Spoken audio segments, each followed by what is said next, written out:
அடுத்து நம்ம பார்க்கக்கூடிய ராசி கடகராசி. இந்த கடகராசி கடக லக்னம் அப்படின்றது கம்ப்ளீட்லி ராமருடைய ஜாதகம். ராமர் வந்து கடகராசி கடக லக்னம். ரொம்ப உணர்ச்சி வசப்படுவாங்க. பாசம் கொடுத்துட்டா போதும், அப்படியே ஃபிளாட் ஆயிடுவாங்க, ஈஸியா ஏமாத்திடலாம். ஸோ அதனால தயவு செய்து உணர்ச்சி வசப்படாதீங்க. உணர்ச்சி வசப்படுறத கொஞ்சம் கண்ட்ரோல் பண்ணுங்க.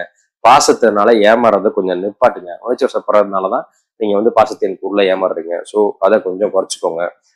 உங்களுக்கு வந்துட்டு உங்களோட காரியங்கள் வந்து சிறப்பா நடைபெற ஏதாவது தடை இருந்தால் தடையை போக்குறதுக்கு நீங்க அம்பாள் பார்வதி தேவி சக்தியை நீங்க வழிபடணும். நீங்க வந்துட்டு திங்கக்கிழமை அம்பாளை போயிட்டு, அதாவது பார்வதி தேவியை போயிட்டு, அதாவது முத்து வெள்ளைன்னு சொல்லுவாங்க. அதாவது வந்துட்டு பியூர் ஒயிட்டும் இருக்காது, அதே சமயத்துல ஆஷ் கலரும் இருக்காது, ஒரு மாதிரி மிடில் இருக்கும். அந்த கலர் ஆடை வந்து உங்களுக்கு மிகப்பெரிய அதிர்ஷ்டத்தை தரும்.